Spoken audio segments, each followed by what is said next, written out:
Hello, welcome to Plat Overwatch. We have a banger of an episode for you. It's the greatest of all time in Overwatch 1 DPS players. Did we split them up? No, we didn't. Did we do a top 20? No, we didn't. I'll tell you why in a sec, but for now, let the mold begin. This is fucked. Did you enjoy your list this week, Avast? I honestly, I did enjoy. I've always enjoyed making lists because at the heart of it, you know, I said it to you on Twitter. I think the heart of it, it's about making people mad. That's really what it's about for me. So I think that's the most important part, and I think this will make people really mad. So okay, well, one of the things that we had discussed on the show, and one of the things, you know, I posted a tweet yesterday saying there's 11 must-pick players for the top 10. What am I supposed to do? And people were like, why don't you just divide it into hit, scan, and flex? Oh, great idea, guys. Except, what do you do when somebody's in the middle? And the Twitter people came up with this great idea. Doesn't matter, put them in both. The problem with that idea, guys, at home is if I put Yaki in one of the lists, but he puts Yaki in the other list, for example, or let's say it's Prophet or Fleder or whoever, then they're going to get half the votes in both of the lists and they're going to be out of the top 10. So unless we all four of us sat down and put each player that was nominated into a list, it's just an outrageous amount of work. And as for why not make it top 15 or top 20, well, Kurt makes the graphics and he was already making the sick graphics he's got currently. So we're not going to make him slave away creating more and more assets for one show. So this is what you get. You get a top 10 of all-time DPS. Are there going to be amazing players left out? Yeah, of course there are. But that just makes it more prestigious, more elite. I hated this list.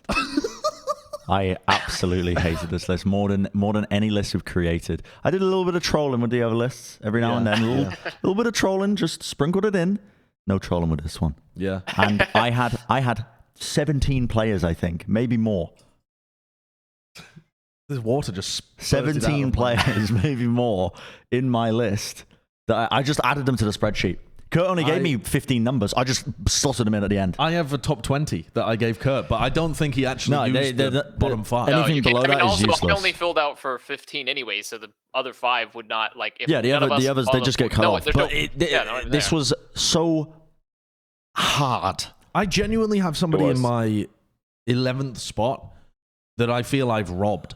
Like, I haven't had that about 100%. Any of my other lists. Yeah. I've robbed somebody in my 11th spot. I have robbed. I think I've robbed multiple people. Legitimately, I think I've robbed. There's so many fucking good players. I stopped feeling bad at some point. I was just like accepting, like, sorry, dude. Like, you're not cutting it. And I was just ruthlessly deleting names from my list. People are going to hate this. Yeah, people are actually going to hate it. And also, I think it's worth clarifying, like, how you guys...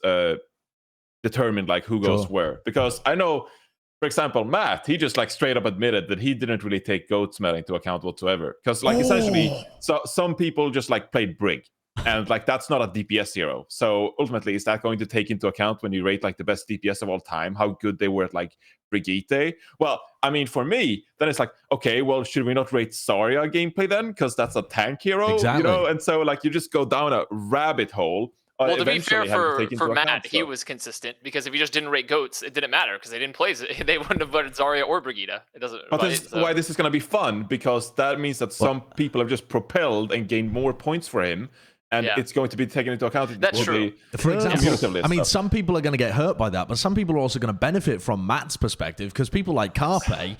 I mean, he had a pretty shocking... I mean, it wasn't atrocious. People tend to overplay that, but it was quite a bad GOATS year. Yeah. And then that just, poof, it disappears in Matt's head. So, personally, I did take GOATS into account. And the primary thing I was looking at was the years of dominance. So, with DPS, there are a few people that started from, like, 2016, 2017 who are still playing the game. And... you don't just have to have longevity in my head. You have to have multiple periods of either being like the best or like top 5, because even top 5 you could argue is being dominant in that year. You know, especially when you consider there's a DPS duos that tend to be dominant. Yeah, if you're the 5th, you're still nasty.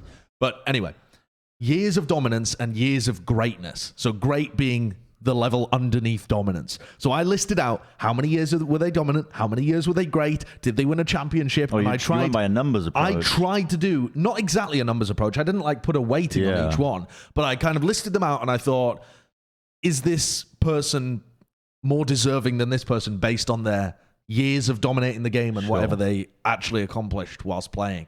And I'm still not happy. Yeah, I'm not happy with I mine. did something similar, but then I'm so stupid. I'm not worthy of making this list because I did what you just said. I spent 3 hours on stream and 1 hour off stream to make this list, and then for some reason before I submitted it to the clerk, I just like reshuffled it. I just spontaneously reshuffled like 2-3 names, and now I wake up the next day and I'm like, what the fuck was I thinking? Just moving the names around. It's like a twitch. I just like twitched and just accidentally messed them up. Yeah, you're actually so brave doing it on stream because you're gonna get like 500 backseat berries over there. Like, but why did you not consider this guy? It's like, yeah, I did, but like, it's just like an impossible task to do to capture everyone. So, well, you said something like a very ominous general quote at the beginning of this.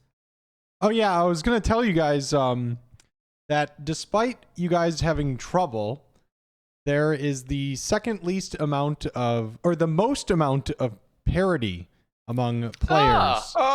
Except for the main tank episode. So there's only 23 total unique players that were picked between all 5 of you. Who had 15 players listed each. Wow, that's pretty good. I actually restrained myself pretty hard, though. I will admit, I was tempted to just like throw out some bangers, but I was like, no. Like, because the thing is with DPS, top 10.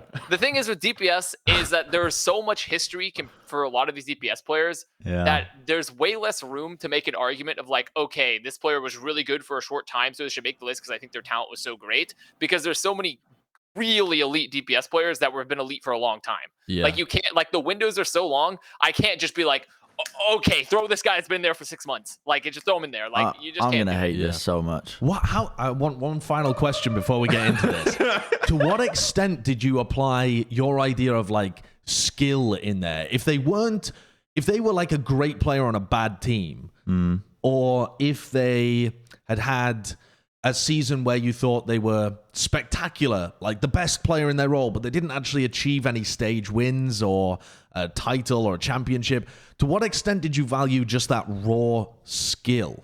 Because I did value that, but not as much. Kind of down the list. Not as much. It was something that was supplementary for me, alongside things like achievements, longevity, innovators in a particular role or speciality.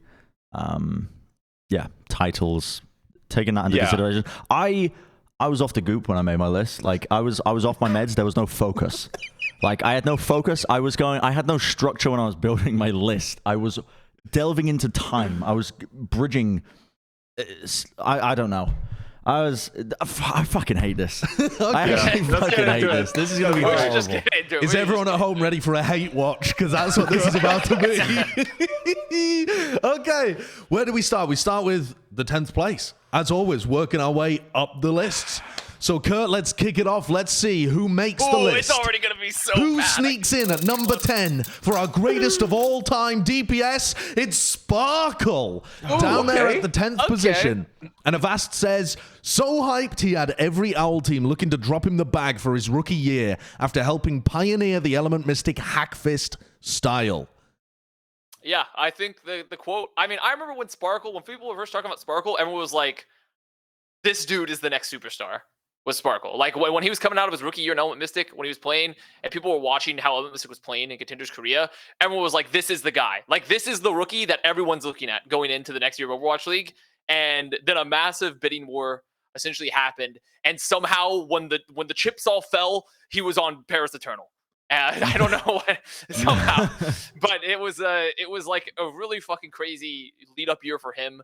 And realistically, one of the reasons he's even this low on the list is just when we talk about our criteria, he just hasn't been in the league and is dominant for as long as some of these people, you know? That's like the number one reason. Also, like compared to like some of the hyperflexes, he's not really a true hyperflex, which also I add hyperflex as part of my list into like, it adds extra credibility to me. Right. Like if you were just an extremely dominant hyperflex. Yeah, I didn't actually weigh that, so but a lot of the people at the top tend to be hyperflexes for me anyway, just because it creates they tend to be longevity. that way anyways because they're so good that kind of works out, right? But it's like if you imagine like Glister, right? He's a hyperflex, but would I have put him like on that list for being a hyperflex? Like, no, not necessarily.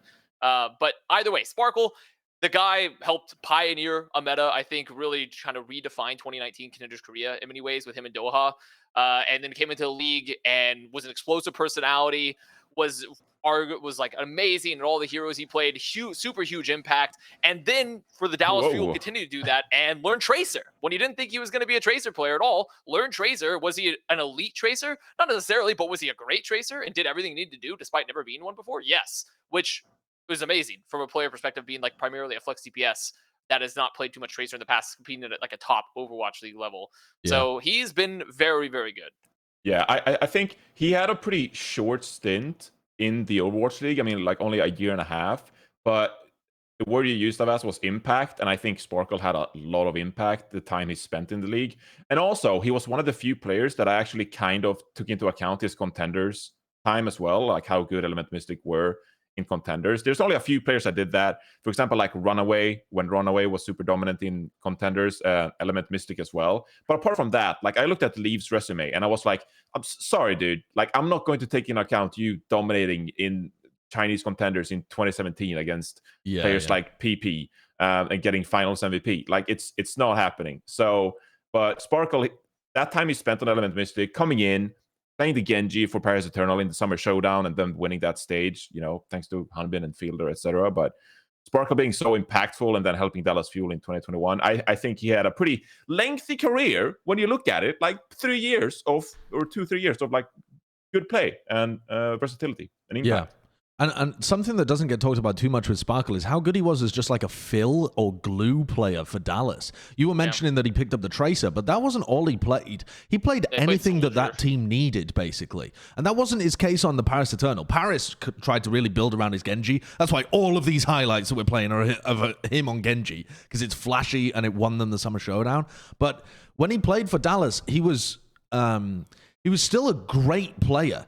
He didn't have that niche that he occupied for them. His niche was, I will fill. I will be the Soldier 76 player or the Tracer player or what the hell else did he play for Dallas? He played a bunch of other stuff. Didn't he play like Sim for them, or was that Doha? Yeah, he played Sim for them when they were pioneering that style of doing the Sim Rush kind of stuff. He just played a bunch of stuff, and that to me it's less flashy, and so some people might not intuitively have him on this list for that period of time. But I think that shows such a good team play aspect to Sparkle, where he's able to pick up anything played at a smart level, and they came third in the league that year. I mean, that's nuts. This guy absolutely deserves his place on the list. He wasn't on my top 10. Oh, Brennon, really? Already taking from the rest of us. He was born in a wrong era. He was a soul lost to time.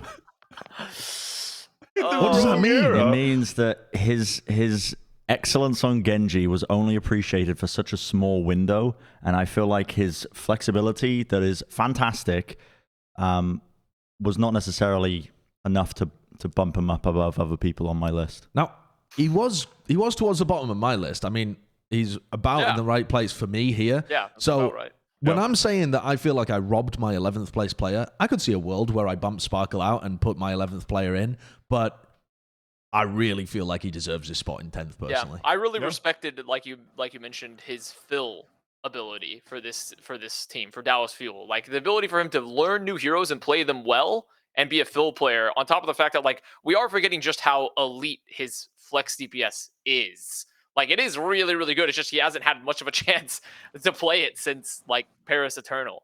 Especially when you have a player like Doha on your team, who is also insanely good. Yeah.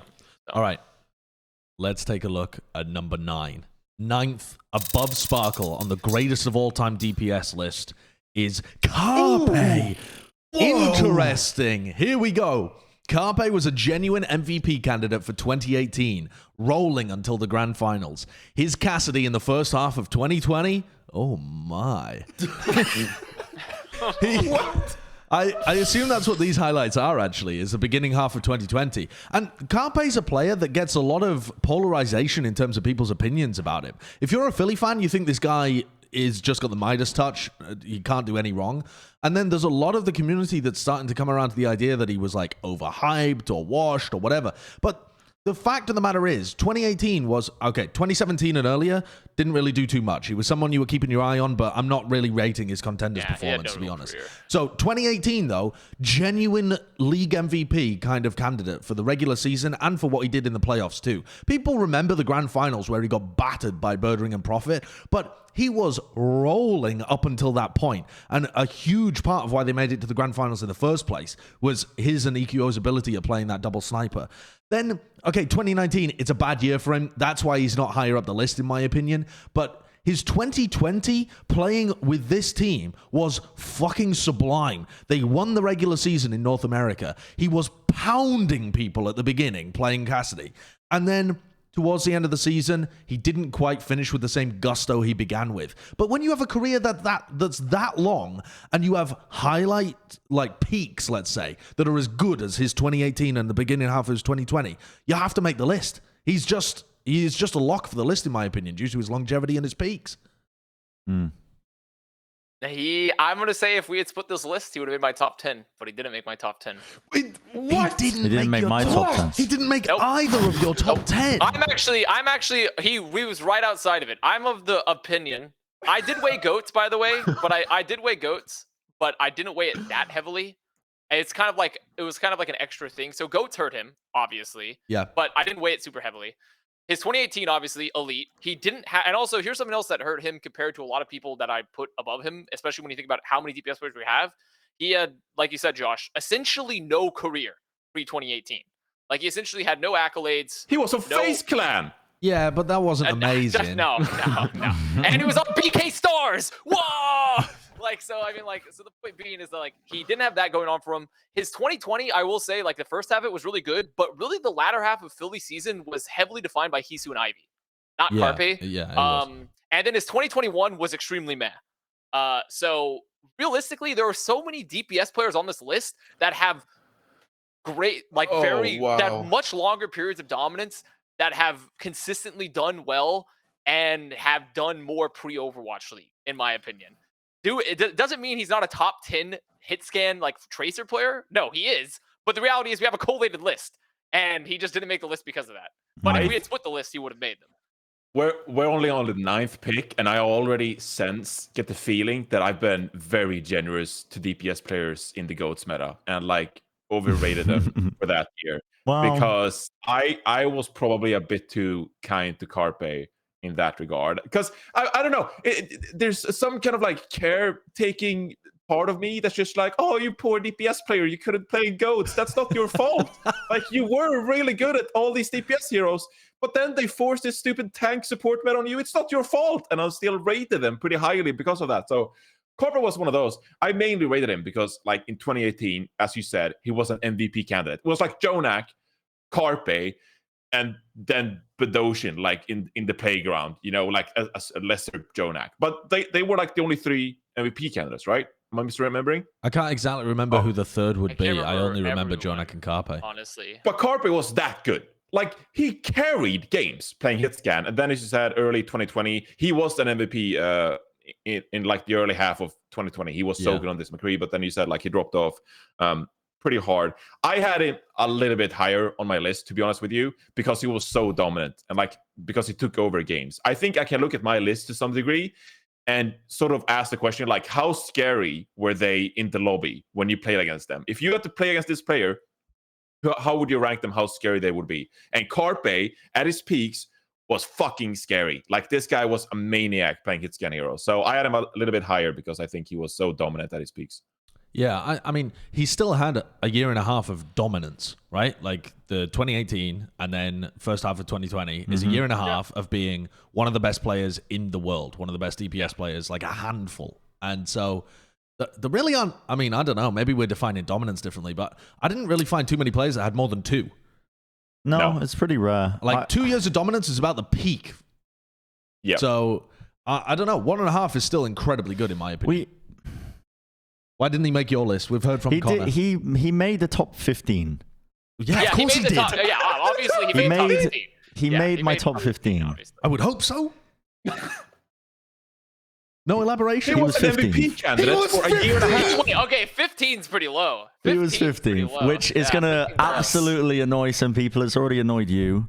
Ooh, I mean that is. I don't listen. I don't want to. I don't want to take away from this guy's accomplishments, but in terms of Carpe's career, I always felt like he was shielded and protected from criticism because of the narratives that fans had created for him. When at times, I felt like his playstyle could be quite bad for Philly. At times, I felt like all the emphasis that was placed on him gave the understanding that he was the crux of essentially the only solution to all of their problems, when that's not true. That's not his fault as a player. As a player, he's fantastic, but I think sometimes we can be blinded by those narratives when we're looking back at how good he was. He was fantastic in 2018, don't get me wrong, but I look over the entire history of Overwatch 1, and in terms of hit scan players, like, dude, there are so many incredible hit scan players that had longer series of dominance.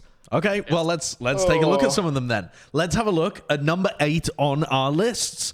This is above Sparkle and Carpe, 8th best DPS player of all time. It's Rascal.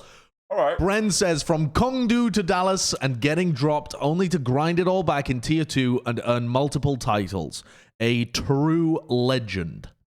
Yeah, absolutely. I mean, I don't think you can deny this. This guy plays all these roles. He fulfills that the niche of the guy who's an innovator. He picks up a new role, and he's the first one to do magic on it, I think, in a lot of my eyes. He did this early on with Echo, from what I remember, and the thing that I always remember is Batiste in GOATs, but again, that's GOATs era.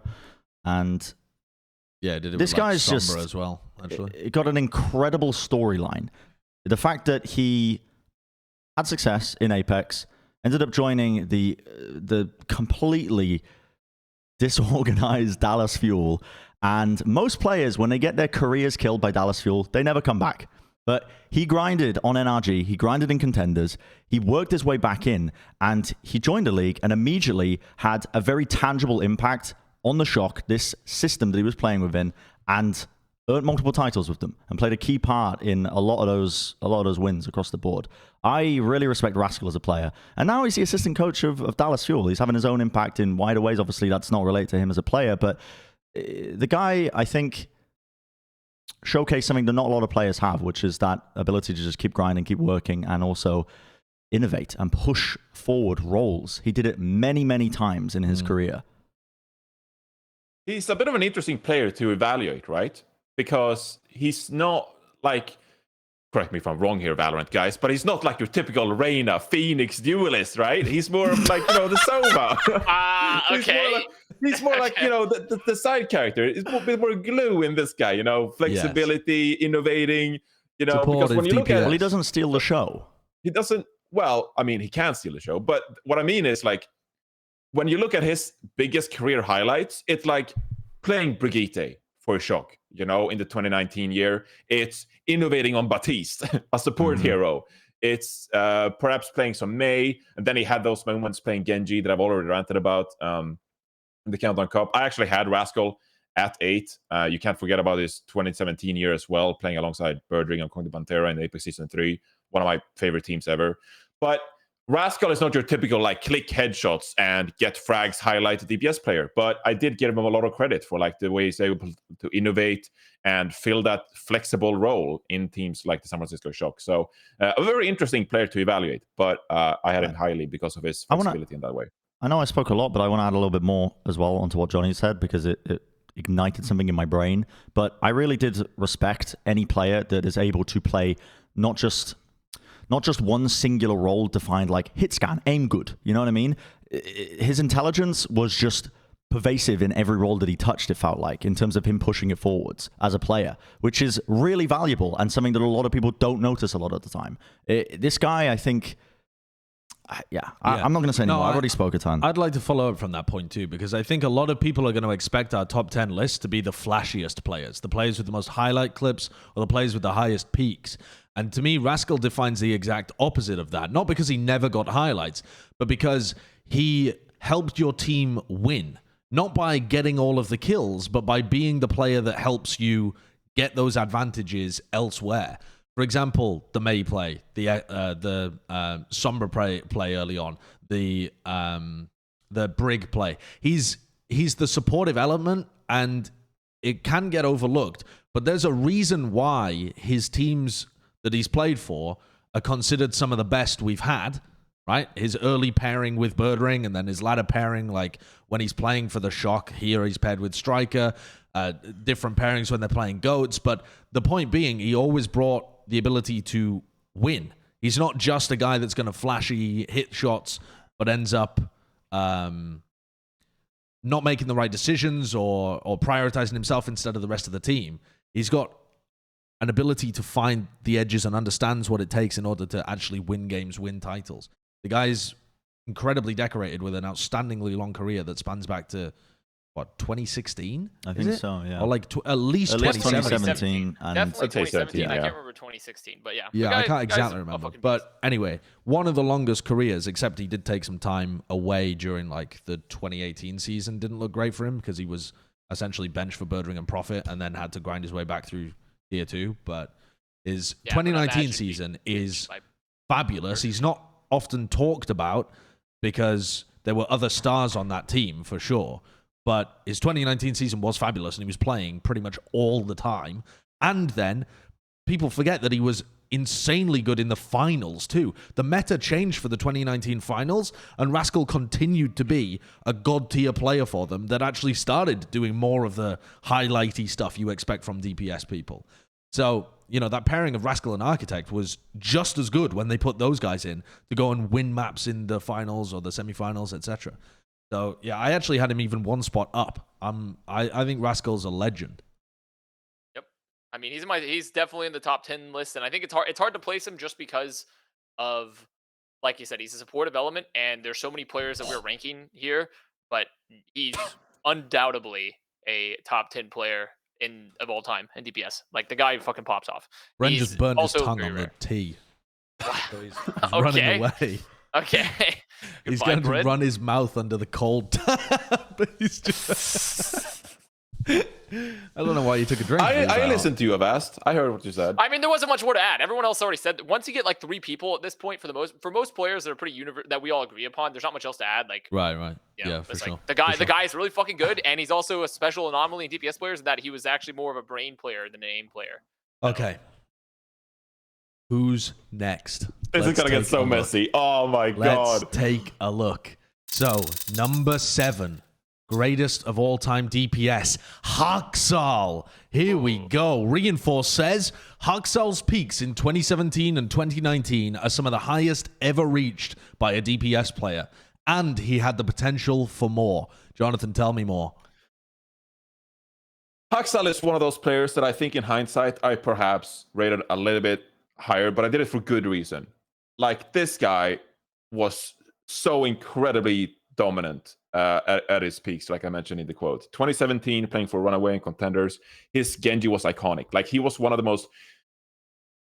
I think if you look at all the players who played in like Apex 2017, Haksal was like probably like one of the top 3 that people would tune into just to watch Haksal play. Because he was so entertaining playing the Genji for Runaway, and it was so influential on their playstyle and why they were so successful in Contenders.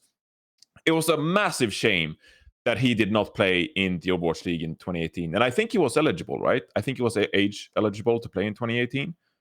Maybe I'm thinking about... I can't remember if he was eligible. think he was. I can't remember if he was eligible at that I mean, time, so. it's kind of a moot point anyway because the team wanted to be picked up as an entirety and never got picked up. So that's more of the reason why. Oh, he couldn't play. He couldn't play, actually. He wasn't eligible for 2018, which was a massive shame because of how good he was in 2017 and how star-studded he was already then. He was looked at as a superstar going into the inaugural season of the Overwatch League, but because of age reasons, he couldn't participate. Then we go into 2019, Vancouver Titans. They pick up the Runaway squad. Everyone's so excited. This is one of the most revered rosters in Overwatch history. And he plays the best Brigitte in the entire league for like a year straight. And not only that, he's dominant on the Brigitte for the Vancouver Titans pretty much the entire season.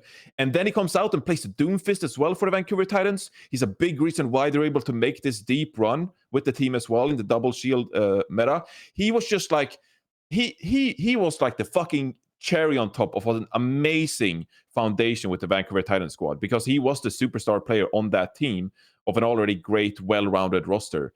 2020, obviously, Vancouver Titans had a very unfortunate end, but he joined the New York Excelsior. It wasn't the greatest season, I think, from Haxal compared to like 2017, 2019.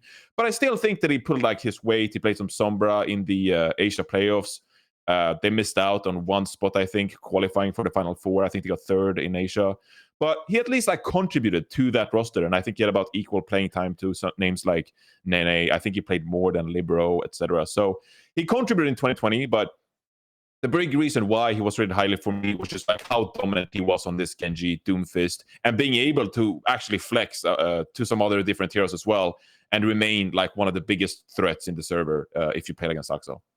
Yeah, I agree with everything you've said. I just want to add on something about that 2020 season, because at the time in 2020, I was paying particular attention to Haxal because I was really interested in that storyline of how the former Titans players would perform on other teams. And so I went and I vote reviewed a bunch of his play. I think his Mei was actually fucking awesome in that period of time where he was playing it. His Mei had been good before, but it wasn't something that he'd gone pretty hardcore into. But if you remember the meta at the time in early 2020, it was pretty heavily centered around playing Mei a lot. And Haxal's aim, his positioning, his awareness of how to neutralize other threats, he looked nasty good. And the team wasn't as functional as his former roster. And so I think, you know, that tends to get downplayed a little bit of like 2020, oh, he was just there, you know. But actually, if you go and watch the footage, the guy was still a great player playing, again, a kind of another role that you don't usually associate with Haxal. You don't say, Haxal's Mei is so fucking good. But it was. And that's, you know, I gave him another like half a great year just for that level of performance because, yeah, he didn't really play full time for that New York squad. They didn't have him in the rotation constantly. But I thought that performance was also extremely solid and very likely to get overlooked because the team didn't do too much. Yeah, he was pretty good. I think realistically, the only problem I ever had with Haxal is just the reality is when we look at this list, a lot of his ethos on us is carried on pre-Overwatch League. So 2017 era, which is like, it's not weighted as heavily for me. It's just, like I said, it's something in the past I've considered where like, okay, obviously they're really good. It's something you add on top. But the reality is, like, you can't take only pre-Overwatch League dominance to it. Like, in my opinion, I just weight less. Also, Goats, where he was undoubtedly the best Brigida and also a really good Doomfist. But I didn't discount Goats. But like I said, I did not weigh it very heavily comparatively to a lot of this list because a lot of DPS players that were truly phenomenal were not that good at Goats. So, like, he kind of didn't get as much credit from me, at least, like, points because of the fact that, like, I shouldn't weigh Goats as heavily. I do think he's this player where, undoubtedly, if you make a top 10 Flex DPS list, you would be literally insane not to have him on there. Like, you would be insane not to have this guy on there.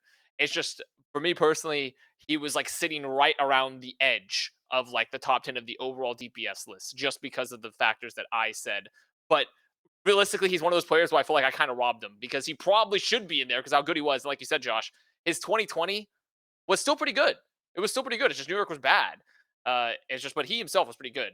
But I don't think there's anything upsetting about the fact that he's made it on the collated list here. He's a fucking legend.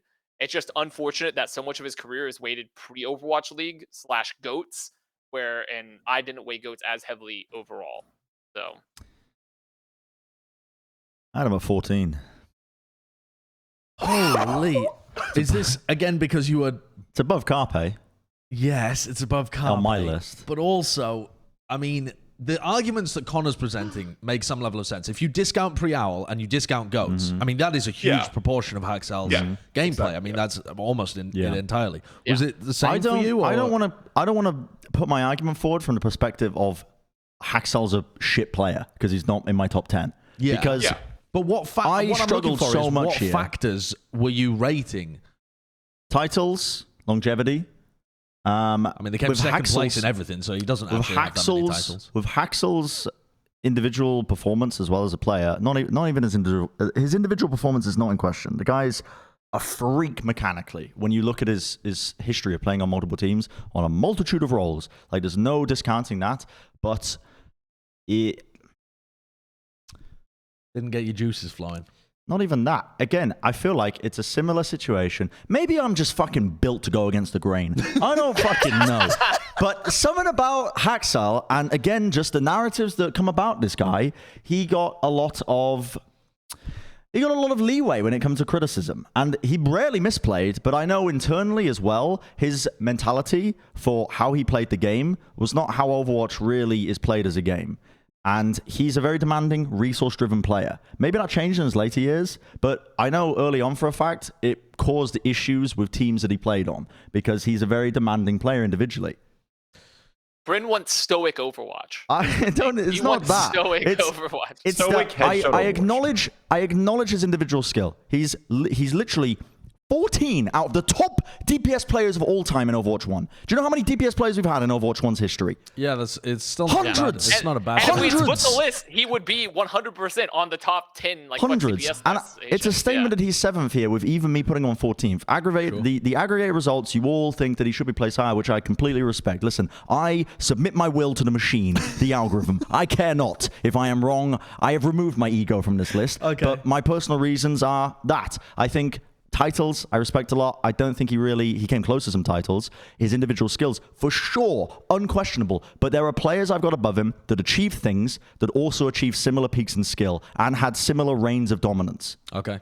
All right. Yeah, I agree. absolutely. I mean, I'm with you, Bren. It's just I didn't have him nearly as low as you had. I was off the group when I made my list. That's why I so. don't.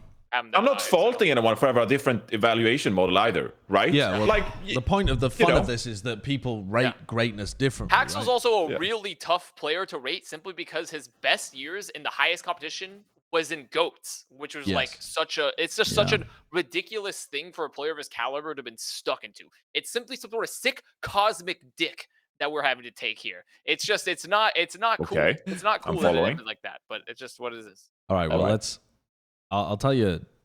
I've got a player missing here. I've got 3. I've got a player missing too. I've got sorry. 5 players left. I mean the opposite way around. So we're about to unveil our 6th. I only have 5 players left in my list. Same. So somebody's in there that I didn't put up at all, and I'm wondering who. But I think I have a clue. Anyway, that's a bit beside the point. I have 9. I have 9 that I haven't seen yet. Yeah, only one of the players we've unveiled was in your top 10. Oh my God. Incredible. These These lists at the end are going to be so fun to go and review. Okay, but anyway, let's get on with the order. It's number 6 coming up now. So we're just at the tipping point in the middle of our top 10 greatest of all time. It is Leave, a long and storied career as the best Chinese DPS player ever and one of the best in the world, says Avast. Yes, says me. So the thing is, this is interesting because in 2020, when Leave entered the league, I remember when the great Leave dick sucking began. And I was like, I'm going to have to see like what's going on here. And in 2020, he was kind of like Kevster. I think he was better than Kevster in his debut in 2020, but he wasn't like this second coming of Christ that I was expecting when I heard of him. But then in 2021, the man was fucking ridiculous. Like, in fact, he was so ridiculous. It's one of those shameful things. There was like a Rick and Morty effect where he was so good, it pissed me off because everyone just wouldn't stop bat chesting about him like all the time. Like, so it was really unfortunate because like he actually is that fucking good. Like, his 2021 was a transcendent performance. Literally, you haven't seen such hard carry performance in Overwatch since like the beta days where no one knew how to play the game. And this is like the highest level, the most polished the game has ever been. And the players, like it is insane how good he was in 2021, and his 2020, mind you, was still solid. And this is on top of the fact that he was by far away at this point proven to be the best Chinese DPS player ever in Overwatch 1, and he does have a very long history of being extremely dominant pre-Overwatch. Well, the crazy thing is, this is the reason I put him on my list as well, is the counterpoint to that, which is that he was one of the best when he came into the scene, 2016. Like, there was a lot of hype around him. I believe he was playing on the World Cup team, I think, for China at that point early on, right? 2017 World Cup, 2017, and he was looking so good. But how many players maybe 2018 take it? He was the rare exception I made to my list in terms of, by the way, titles earned and also that kind of longevity, because it wasn't really there in terms of the history. How many players can take a 2-year break from the game and come back and look like one of the best? When the game reaches peaks in terms of mechanical demands and internal game sense. So many little micro adjustments and evolutions of the game up until that point. It takes a 2-year break. He takes to it like a fucking fish in water. Like, you don't see that from players. Ever. This guy takes a 2-year break, and he's one of the best that's ever done it. He's not high up on my list because of the accomplishments that are missing from his list. If you go over his Wikipedia, you're not going to see many of those number 1 spots. But my God, this guy was just different mechanically, and his ability to catch up after that break is absurd. It's a talent that not many people are going to be able to do. Yeah. Just to speak to that counterpoint a little bit too, though, one of the reasons that I found it very difficult to rate him at this kind of position as 6th is because those years were missing. And I don't put that on Leave because the Chinese Overwatch scene at the beginning of 2018 was fucked. I mean, that Shanghai Dragons team should never have been formed. It was an abomination against God. But and then 2019 as well. Like, the guy's essentially absent from the scene for 2 years.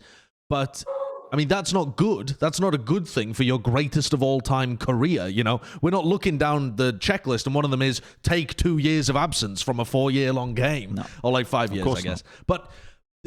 But when you add on top of that the fact that the Contender's career, or, you know, like pre-Owl career, wasn't actually... He wasn't dominant that year. He was probably the best Chinese DPS player, but China wasn't amazing. He wasn't at the same caliber as like a Haxal or a Prophet or a Birdring or Rascal or I don't know. I could keep naming names or a Who Are You or, you know, there's a lot of different names here that we could name who are much better DPS players pre-Owl. And so I feel like when you're rating Leave, you're rating 2 things. His insane, extraordinary raw ability and the unbelievable 2021 season that he had. Because the 2020 season was great, I would say. Possibly between good and great. It was a very, very solid to well above average performance. But 2021 was otherworldly. And then you're kind of also rating the fact that he's just one of the best players we've ever seen in terms of that raw skill. So I found it very difficult on a greatest of all time list to actually give him this kind of ranking. And I do feel like I've dragged him down. I've dragged him down here. Overwatch League a little bit because his team literally won everything in China for 2 years. Not for 2 years. Yeah, it was like 2016. I guess actually they not so much. I guess actually they weren't playing in, but like in 2017 for sure. I guess 2016 towards the end of 2016 they were winning everything, but not everything during 2016. But essentially you had like a year and a half-ish or so of just like winning everything in a region. I mean, it's like a year and they were excluded from Apex where the best players were actually playing. That's kind of like saying Rogue were, you know, like winning everything because they were dominating Europe. It's well, yeah, but I mean, also that would have mattered in terms of the context of great players. That conversation would have mattered if one of the players continued to be, if shown in 2021 season been the best, if Soon had been the best DPS player in 2021 but potentially like the best by a pretty large margin, just how raw mechanically. That argument would have some context. Like, remember, this guy used to win an entire region for a year and a half, right? Yeah. Like, to me, it's like just added flair to like when you think about his whole career. If you have someone that's that extremely dominant, it does add some weight. Like, when you talk about his recent performances, right? Yeah, I get that. It's not the overall most important part. And this is the one player, by the way. I didn't do it for most of these players, but this is the one player where his raw skill was so insanely high that I did, on top of his other, like his 2021, his 2020, and his past accomplishments, where he did get some extra points from me. I didn't really do it for anyone else. Anyone else on this list, I was like, because also everyone else is so good anyways, doesn't matter, but his mechanical skill was so ridiculous, and would consider him a recent player, even though he really isn't a recent player when you compare him to likes of like Pelican or, you know, like even Ons, where he really only played 1 year for the most part. Like, I do think that like there is some arguments to be made about that there for him. But I think this is a relatively fair ranking in a collated list. I think it's a fair ranking. Yeah, I knocked him down a little bit too, and I didn't. Those people who did just play 1 year, I didn't rate them very high either. Because I didn't put anyone that only played 1 year on my list. So you guys already covered it, but I just wanted to emphasize, like, I don't even think it was necessarily Leaf's fault that this is how his career turned out, and that he didn't have more longevity, and were present more in these big tournaments and these big moments that a lot of these other players were. Like up until that World Cup in 2018, China was a joke as a region. Like, it really was. I'm not even kidding. I'm not trying to be disrespectful here. I'm trying to be like honest. I remember. And like, I literally remember describing China as a region in terms of meta development as throwing shit at the wall and seeing what stuck. Yeah. Because they just they weren't playing. Yeah. And so I think that is not Leaf's fault, you know. Like he was the shining star that stood out in the Chinese region. But like if you look at Apex 2017, like those teams that ended up playing that weren't Korean teams, they were invited. And so it would have been on the Apex organizers to be like, hey, we want to invite a Chinese team like Miraculous Youngsters, if that was the case then, to really give them that chance. Like you can't look at Leaf's career, and I'm not saying like any of you guys did it. I'm just trying to cover like others' viewpoints here. But like it was unrealistic for Leaf to participate in the Overwatch scene that a lot of these other players that were relevant then were. Like he didn't have the same chances. So that's not Leaf's fault, but that's just kind of how his career turned out. And then Overwatch World Cup 2018. That was the end of 2018, by the way. Ended up amazingly for China. That's where they really made a name for themselves. Shanghai Dragons had just gone 0-40. And then starting in 2019, with that World Cup performance behind them, that's where China as a region really started to become a force to be reckoned with. That's where you started talking about Gushue as one of the best Winstons in the world. Leave, of course, making a name for himself. But then he came into the league in 2020. Chengdu were not even that great of a team in the APAC region. And I'm not going to say that individually he was poor, but he struggled to rack up some of these achievements that other players in the meantime were doing. So it's a bit of a shame because I would have loved to see how Leave would have turned out if he was with us from day one and participating at day one. But in hindsight, that's just not how his career turned out. And if you have to rate the greatest of all time, he takes some hits. So it's a bit of a shame. Yeah. So let's take a look at the top half of our list. Just breaking into the top half, number 5, greatest of all time Overwatch player in terms of DPS is Striker. Striker was a top 2 tracer of 2018, carrying Boston, and helped win the 2019 Grand Finals. His 2020 tracer was dominant, winning another title, says me. And yeah, Striker's one of those players, actually, that doesn't have the longest time span. Right? He didn't play a huge amount of the 2019 season, for example, and he didn't play a massive amount of 2021 either. So it's really about what he was plus he doesn't really play a huge amount of different roles. He's mainly known for his tracer. So I can see reasons why people wouldn't have him up at this position, but my God, the guy's impact is astounding.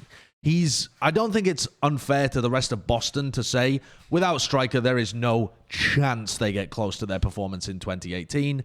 And there's a good argument to be made that he was the best tracer of 2018. And you could argue that was the most impactful role of the entire year as well. Some might say flex support when it came to Jonak, but the amount of tracer that was played over the course of that season and the battles between, for example, him and Sabi Olby for who really won that role, Striker continued it in 2020, and again, it was like between him and Fleder, Striker ends up being the best for my money and was nuts. He did flesh out his hero pool a little bit further. He helps him win 2 titles, and the reason why I say helps him win 2 titles, despite the fact he didn't play very much of the 2019 regular season, is because he was playing a lot of the playoffs for them in 2019 as well. Didn't play all the time, and it wasn't the most impactful role either. He's like mostly Reaper, playing the Reaper for them, right? Yeah, he played Reaper, yeah. Yeah, so it's not a crazy hard carry kind of role, but he directly contributed to the most important matches of that season. And so if you're looking at the 2 championships he has and thinking, how much does he deserve them? There's certainly the 2020 one, absolutely, holy shit. And the 2019 one, yeah, he did his part on that team, even though he didn't play for the majority of the regular season. So, yeah, this guy's nuts. Yes, an irreplaceable player, I think. If you have him on your team, I think he's, like, when we were talking about, like, Carpe and stuff, like, part of the reason when I thought about Carpe, why he didn't be in those lists is, like, are there, like, think about, especially when we get higher up on the list of this top 10, is like, could you replace this player? And like, the answer is like, I could replace Carpe with someone like Striker, you know? But you can't replace Striker with someone like Carpe, in my opinion. I think Striker's tracer's the truth. I think his hit scan level up was insane. And it just overall, like, the man was just built differently. Literally just built differently. Like, he was a freak of nature. Just a Korean boy designed in test tubes to be good at gaming. He is so fucking good at gaming that it's insane. Like, I remember 2018 watching him play, and like when we were doing our tryouts for Boston, our online tryouts. And I was like, who the fuck is Striker? I remember when we were doing our like tryout process for this, and Krusty was like, oh yeah, like you got to see this kid. Like you got to see this kid. It's like one of those baseball like movies, you know, when like the rookie walks on field, and he comes out there and he just fucking hits a home run like right off the bat, and you're like, holy shit! Like this guy, like I remember he was playing a 200 ping and just feasting on people, just straight fucking feasting. He is unbelievable. I think he's probably the sole player on this list that gets this much props from me simply because he was so good at one role. But he was so unbelievably good at that role, especially a high impact role that's been so incredibly important in Overwatch's history that you can't discount it. And then, like Josh said, his hero pool rounded out a lot. He got a lot more hit scan experience. He played Reaper, and he was really good. He was elite level at those characters too. So for someone that's undoubtedly in my mind the best tracer in Overwatch history, and also being elite level at hit scan and Reaper and stuff, I think that he's deserves a top 5 mention with how incredibly dominant he was. It's kind of crazy, isn't it, when you think back upon Overwatch, and there's so many different asterisks you have to make at all different times. We had a GOAT season.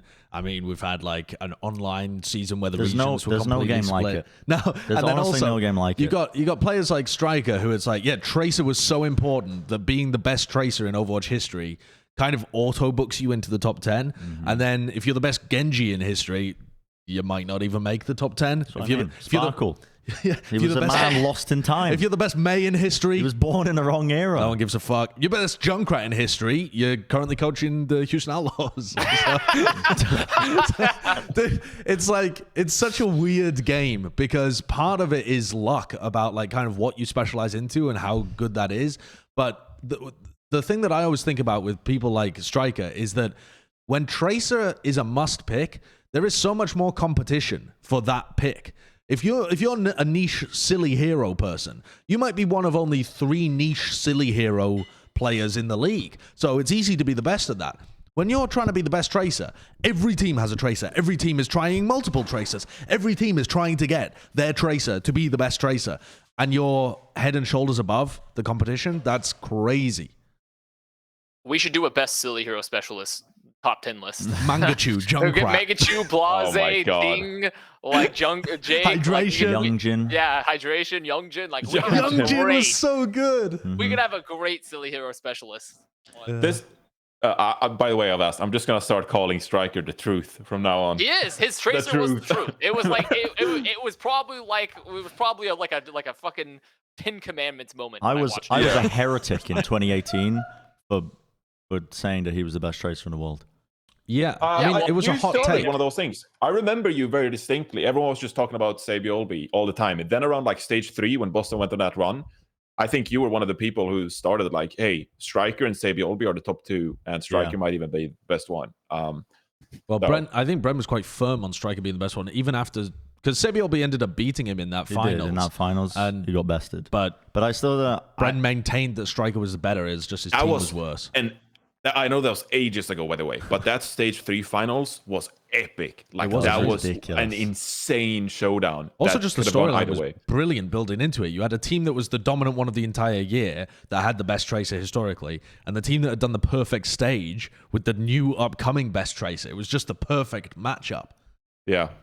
I actually had Striker a little bit higher in my list. And higher. Okay. I had him a little bit higher. I dragged him up. I dragged Striker up from the depths of hell and pulled him up to the number 5 spot. I had him higher because of that dominance in 2018, like you addressed, Boston Uprising, and how much he helped that team do good. And then, as you said, 2020 was a fantastic year for him, and he got the finals MVP in 2020 as well. So obviously he contributed massively, and then also he was part of the 2019 playoffs and helped San Francisco Shock win the title that year as well. So a bit of a shame that he flamed out in 2021.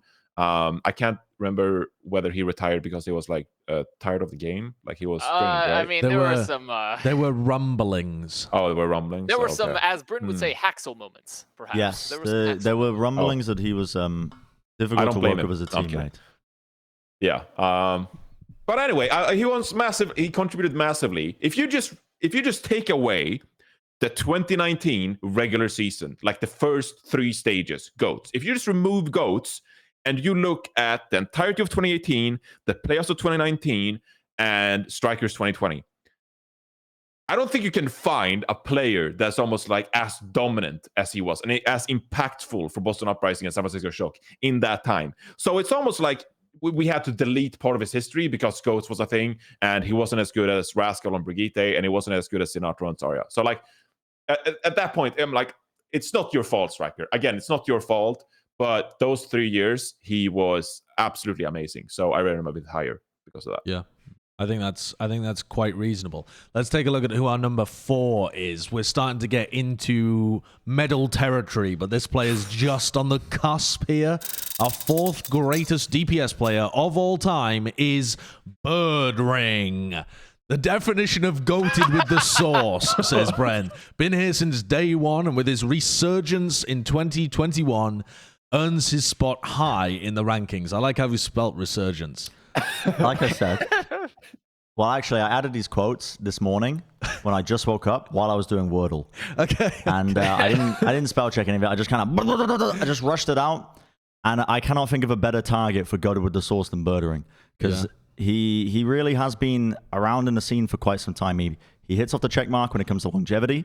His individual performance and peaks that he's had as well, his moments of dominance have been there. Like, the guy was pivotal in terms of the 2018 championship finals. I mean, a lot of the focus will be on Profit, but he was also a huge part of it.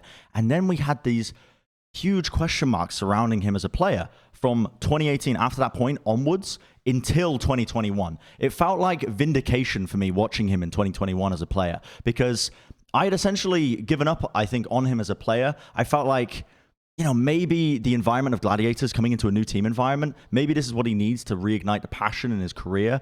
And my God, did it happen in 2021? This guy put up ridiculous performances on Gladiators. Ridiculous performances. And yeah, I mean, he's achieved titles, he's achieved longevity, and he's achieved miraculous peaks, which I think are all what I rate really highly in terms of my DPS players in my top 10. I think also when we view Overwatch as a game, looking back, Prophet Birdring is the greatest DPS duo in history, in my opinion. Ooh. I think looking back, oh, when you look at Flatterlip versus Prophet Birdring. I actually think Prophet Birdring is the greatest DPS duo in history historically. When you look at like everything they've accomplished since, if like you were to mash them back together and just turn them into some sort of like chimera monster of each other, like that is probably across all their accomplishments the best DPS duo. In my personal view, I do think that I think Birdring being up, I didn't have Birdring this high, but I'm not mad at it. I think he's an incredibly good player. I mean, he's won the league and was very integral to it. He had an incredible 2021. His 2020 wasn't bad either. And then his 2019, you know, I don't think he was very good at Brigitte, but I think he was all right. Like, he was okay at Brigitte, which adds something compared to a lot of other DPS players that were just straight not good at Goats in any form. So, very, very good player. An absolutely goated with the sauce pick. I agree. Did he quit in 19? What, sorry? No, he was still with Spitfire. He was still with Spitfire. I think, you know, I told you guys that I made this list of, like, each year, what would I rank it as? And so I made this, like, dominant, great, good, meh, bad. And I actually put Birdring as bad. I put Birdring's 2019 as like being just firmly in the bad tier, but I still had him all the way up here because it's hard to find a player with more time in the game who's accomplished a similar amount and had similar levels of peaks and dominance. His early game performance is crazy. Pre-Owl, what a fucking menace he was. People are obviously going to remember, like, Prophet, for example, for the end of 2017, but Birdring, beginning of 2017, end of 2017, he was still fantastic, just wasn't quite a Prophet or a Haxal. And then, like, all throughout the 2016 kind of portion of his game, too, even though that's only really, like, half a year, still fucking menace. 2021, menace. 2018, menace. He's just had so many periods of time where he's been at the top of the game. And yeah, 2019 and 2020 regular season were not great. 2020 was all right. The 2020 playoffs, though, you could start to see it again. Mm-hmm. You could start to see it. I can't remember exactly which teams he was playing against at the time while he was on the Gladiators, but I guess this is probably one of the matches, actually, from that playoffs, right? Gladiators Mayhem? Yeah, with OG in space. That's probably from that year. 2020. They beat Toronto Defiant, then they lost to Philly in the regular playoffs, and then they lost to Florida Mayhem. So they got 3-0 swept twice in a row in the 2020 playoffs. Right, but this is their playoff performance. And yeah, I'm not talking about how the team itself did, but how Birdring did in the 2020 playoffs was like, holy shit, old Birdring is back. And then he carried it into 2021, and that to me pushes it over the edge. He's not just a player that was old school, guy was good in 2018 or 2017. He actually had a resurgence late in the career, and it was just, when you look back on the entire thing with the benefit of hindsight, it's more to do with 2019 and 2020 being a bit of a blip in his performance. And, that's a 2-year blip, but over the course of 6 years, that's actually not that much. For anyone else, that might be crippling. For Birdring, it's not, because he's had one of the longest playing careers you could possibly have. Yeah, I mean, I agree with you. For the most part, I agree with you. And it's about consistency here. I also rated him pretty highly because of like how consistently he was a big presence in the Overwatch League these last 4 years. And obviously, as you said, 2017 great as well. He didn't quite have the same peaks, though, I would say, as some other superstar players like in the top 5. Like we're coming up with some names that had some insane peaks. And I mean, someone who didn't even make the list because of his peak was like Ants as well, like insane peak. Like I felt like Birdring was more of a consistency player that like was just consistently great. And I mean, you pretty much addressed that already. But yeah, I had to pull him down just a hair because he wasn't overtaking games as much as some of these other DPS players who just like took over games in that regard. Okay, all right. Yeah. I see you. I understand you. Our top 3. I messed up though. But you messed up your top 3? You messed up, huh? No, my top 3. No, not my top 3. No, but I could have moved Birdring up a slot, I think. Okay. Well, let's see who made the third, the bronze for GOAT DPS players. Bren's still got Bren's 7 counting on his fingers like, where are all my players? 6 players who I haven't seen yet. Okay, well, we only have 3 spots. Who takes the bronze? It's Lip. Oh my god, legendary Sombra play packed into a hit scan masterclass, accomplishments, and a long, storied history on Shanghai. Bren, talk to me about my favorite player, Lip. This guy's I don't know, man. He's a menace. How do you want me to describe him? I think he pushed the field of Sombra play individually, but it's not just that speciality that makes him so good. It was also the fact that he was at times looking like the best hit scan player that's ever graced the game. And he's got the titles, and he's got the history, and he kind of did it all on the same team, kind of just playing in that one role. Yeah, I think Shanghai's had a lot of DPS players that they've kind of weaved in and out over the course of their history of playing in titles and whatnot. But yeah, I mean, this guy was just fantastic to watch. I don't know what I'm saying was. Is he retired? I don't know. Well, the game has ended. We are going into Overwatch 2, so was is a fair term. But yeah, his Sombra play was...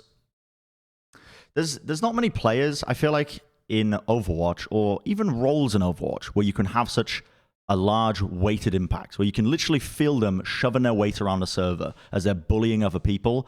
But his Sombra play was one of them, in terms of just the efficiency of it, the way his team worked around it. But that's not even the major selling point of this guy as well. It's the fact that he played other roles and was playing hit scan to such a high specialized level that won them so much. Yeah, he's my favorite player. I didn't have him higher on the list, though. I didn't let that affect me. But I think he absolutely deserves a spot up in the top half around this kind of placement. He's nutty. And maybe if he had replicated his 2020 season, then maybe he wouldn't deserve such a high spot. But the 2021 was even better in different ways, too. Not only was he the best Sombra in the world, which he was since the very beginning of 2020, when he joins the Shanghai Dragons and continues to dominate, but in 2020, his Cassidy performance was nutty. Then you add in the Hanzo that he's got. Then you add the Ashe. Then you add the Tracer that he pulled out in the main melee.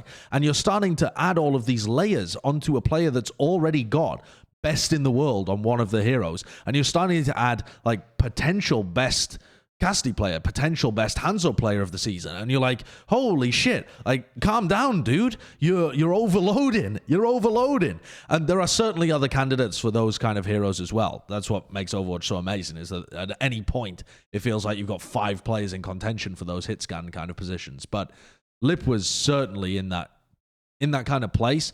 And to me also, he felt like one of the players that defined how Shanghai played. I think Shanghai tended to be like how Void wanted to put himself in position and how Lip wanted to create advantages for the team. And then the rest would capitalize on those advantages that Void and Lip create for them. That's how I always saw the Dragons, personally. I had Lip a little bit lower than this, and it was solely just because he does it compared to so many of these players that have been around for so long. He just doesn't have as much history. Yes, that's true. Very true. That's literally it. That's the only reason he wouldn't be higher. If I had just not taken into account history, I think I would have had him up in this top 3 for sure. But like, I'm not even mad about it because he's so good and so defining for the Shanghai Dragons as an organization that, and it's wild to think about, like when I talk about like how I think Prophet Birdwing is the best historical DPS duo. Like, if we remove the history factor, I think Fleta Lip is probably better. But when you include like just how long the game's been out, like sure, Prophet Birdwing because they've been just around longer, but that's how good Lip is for being such a relatively new player compared to like so many people that are on this list. He is incredible. And he many ways, he kind of redefined how we viewed Sombra in the league. So it is really cool, just like I remember when he showed up, it was like the Nexus Cup, right? And he walked on stage after the game. I saw him for the first time. I was like, holy fuck, this giant is like this guy is the dude. Like, that's incredible. Like, so it was actually just I think he's an incredible player and deserves a spot at the top of the list. Yeah, it's I knocked him down to 4th because of what you said, that he didn't really have any history going into 2020. But when I made this list, I made it similar to how Josh made it. I like rated the years and like how good they were. I think Lip had the 2 best consecutive years. Like, I don't think any other DPS player on this top 10 list had such 2 good consecutive years back to back that Lip did. Because as Josh already covered, like, he was already great, dominant in the 2020 season, and then in 2021 he just like turned it up a level that I don't think like people even think he could have, because it was already so good in 2020. So it was very hard to stack him up against some of these other players who had 2 years. Like, for example, like Haxal had 2 really good years. I think, Carpe had like good year and a half. Striker had 2 good years, but Lip, I think, despite lacking the history that some of these other players did, he had the 2 best consecutive years, and that propelled him all the way up to number 4 in my rankings. Yeah. It does bear mentioning how out of nowhere this guy came from. He didn't have pedigree on some contenders roster that everyone was paying attention to. He was dominating the Korean contenders ladder in 2019 and playing for, I can't even remember the name of the team. What was the name of the team? Can someone quick look it up on like Overwatch GG or something? It was called I'm finding it right now. Yeah, Blossom. It was Blossom. Which is also where Ons was from, I believe, right?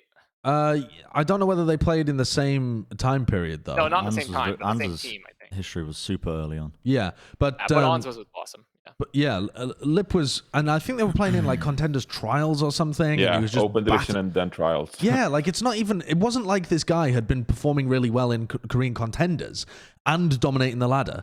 He was a real hidden gem that the Shanghai Dragons plucked out and immediately became a beast just straight off the bat. Right from the beginning of 2020, you could see the hit scan prowess was there, and then you saw this Sombra and you're like, Jesus Christ, this guy's going to be good.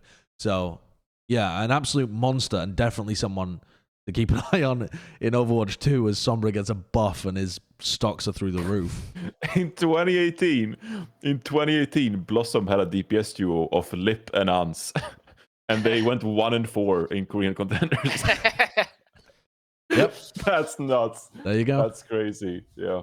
Okay, number 2, the silver medal in our GOAT DPS list is Fleta. Had a term invented just to describe his pure carry power, says Avast. Unbelievable flexibility and impact on every hero in his huge hero pool. Yeah, I mean, when you have a term made, when you literally get a word made in the dictionary for you and like the Overwatch lexicon for how fucking hard you pounded, you're probably going to be high on the list because the flooded deadlift was crazy back then, and it's still crazy now when you think about what that was. And this is a player that has remained excellent, has won a championship now, has had an incredible year even before that too, and just been incredibly dominant, flexible. One of the definitions of a hyperflex, of a true dominant hyperflex player. And he is just monstrous. He is absolutely monstrous. The guy is crazy. And he's in contention for what we talked about, like the 2 best DPS duos ever in Overwatch history, and one of them include him, with Flood and Lip. So there's not a lot to say because I feel like just having the term flooded deadlift, just having that in the Overwatch lexicon essentially encompasses how good he is. Like when you just kill get half your kills for a game of 12 players, and you get half the kills for your team, like that in a game like Overwatch, that's insanity. That's just insanity. What's interesting to me though with Fleder's career overall is that term was defined because he was a player with obvious talent on a really shite team. I mean, a truly terrible team. Although the players from that team ended up, some of them doing really, really well. Yeah, but no one else could do that, even on bad teams. Well, yeah, I mean, it has been done a couple of times in the Overwatch League, but not, I mean, at the time it was a truly like, what the fuck is going on here? But anyway, my point being that 2017, the guys obviously got talent. Playing with Flashlux, this guy's maybe the next big thing. Gets signed to Seoul Dynasty. They didn't actually play him all the time. And even though he had big impact in some of their matches, in 2018, he didn't become that player that all of the attention was on him. He wasn't the best player in the league. The Seoul Dynasty had so many problems. And then in 2019, you see some of the same. I mean, he didn't get played all the time. He wasn't a dominant player in 2019. And even towards the playoffs when the meta shifts, he starts to look incredible again, but that wasn't his year. But 2020 and 2021, holy shit, finally has a team around him where he can play up to his potential. Just following up, team play is perfect, the timing is perfect, never takes a step wrong, doesn't make mistakes. He's just unpunishable, it felt, and always able to get value across 2020 and the 2021 season with that crazy deep hero pool. And that's what's interesting to me is he has a 4-year career, basically, like since he joined the Overwatch League, 2018, 19, 20, and 21. And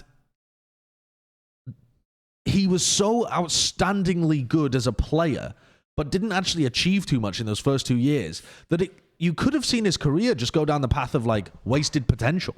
Had he not been on the Shanghai Dragons team, he might be one of the best players to ever not make a list like this. But he found that squad where he was able to showcase the talent that we'd all spotted in 2017. I just think he's got a nuts storyline in that manner. Yeah, I think if you were to make like a movie or like a documentary, obviously no one would, but like Fleda would be the main character because he has such a very interesting story. I mean, as you described already, he was the carry on Flashlux and Fleda deadlift, and that resulted in him getting picked up for the Seoul Dynasty. And going into the 2018 season, Seoul Dynasty was supposed to be like the Korean team. I mean, that came from Luantic High, which was one of the most popular teams at the time. And now they picked up Fleda, the best. I mean, he wasn't even known as like the best DPS in Apex, but just like people knew he had potential. People knew he had talent. And then he was early on in the 2018 season, I don't know if you guys remember, people were already talking about Fleda as becoming like the faker of Overwatch before he had even accomplished anything. Yeah, before he had even like with Flashlux. Well, some other people. I think I posted a tweet about it. I didn't want to out you, but. Yeah, but I was young and didn't really understand. You were not much alone, of the world. Bren. You were not alone. You were not alone, Bren. Okay. No, it was a silly statement to make. But a lot of people agreed. Like, I'm saying, like that was a narrative that like people wanted to see Fleda like fulfill that destiny of his to become like, oh, this guy is the robot Terminator on Seoul Dynasty, which is Korea's team, the most dominant region at the time. And he came into the league, and he was really good. Like, I remember some of those matches in 2018 still. Him playing Pharah, him playing Widowmaker. Like, he legitimately brought some carry performances at a time. But it was a dysfunctional team, like, to the core. Like, it was just all over the place. Miro was not as great of a tank anymore, and he couldn't really adapt to the Overwatch League. And Rejay Hong ended up playing Winston for this team. They had Wikid in there. I mean, it was all over the place. Was Zephyr part of that team? No, that was 2018, maybe. I can't remember, actually. But it was a dysfunctional team, so he wasn't really allowed to flourish and fulfill that storyline of his. And then it's just had 2019. They changed a bunch of stuff up, not really his year either. And then he wins the MVP in 2020. Well, I mean, you won the MVP, but you didn't win the championship. And then 2021, he finally wins the championship. So, as you mentioned, Sideshow, it's a very storied arc. Like, it's a very interesting story to go through Fleta in his career in that way. So, yeah, I mean, I put him at number 2 as well because of his flexibility and because of the fact that he can play McCree like this, and he can also play Echo and that 2020 run he had. Like, he has a very well-rounded and fantastic individual skilled DPS player. It's kind of funny looking back at his career when you were mentioning and talking through the years that he's had in play.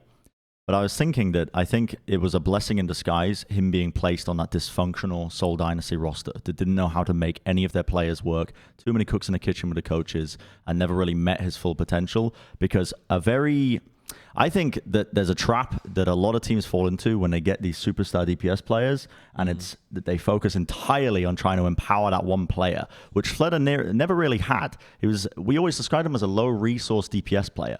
I mean, he certainly was in 2020 and 2021. We always described him as that, as a low-resource DPS player, and I think that's part of what makes him so good, as one of the best of all time that's ever done it, is because he didn't get pinned into that trap where players would play around him as some other DPS players had, because I think in some ways that limits your growth as a player. It limits your potential. Fleta, he played everything, and he showed us peaks that I don't know if we'll ever witness them again. I mean, some of the most iconic moments in the game as well that I can think back on fondly, despite the box that I was trapped in, the cast in his performance as well in 2020. He just pulled magic out of thin air, but did it all as not even the focal point of the team at times, which is incredibly impressive. And I think it's that career progress that he's had where he's never really been the major focal point in his early career, sure, but teams didn't pick him up with the strategy of building around him as a player, and I think it helped develop him into what he is here today. Yeah, I think that's pretty fair. An absolute legend. I mean, it's almost poetic that it did work out this way, because you saw it coming, but it just took a few years to get there. It didn't happen immediately. Mm-hmm. Okay, so that sets up our number 1. The greatest of all time DPS player to grace Overwatch 1. I'm sure you can guess who it is. Let's unveil it, Kurt. Number 1 is Prophet. Prophet is the GOAT, and I'm a massive simp, says Reinforce. He had 500 characters, chose to use 50. I'm so happy for my guy. Really though, I felt like I got number 1 by Prophet getting number 1 here. Really though, I mean, I don't know if you guys really consider some of these other guys like possessing this unnatural godlike ability, but there were moments when Prophet played the game that he legit turned invulnerable. Like, he was just he didn't take damage, and he just walked around just killing everyone on the map. Like, it was a cheat code. Prophet was a cheat code at times for the London Spitfire, and later on the Seoul Dynasty as well.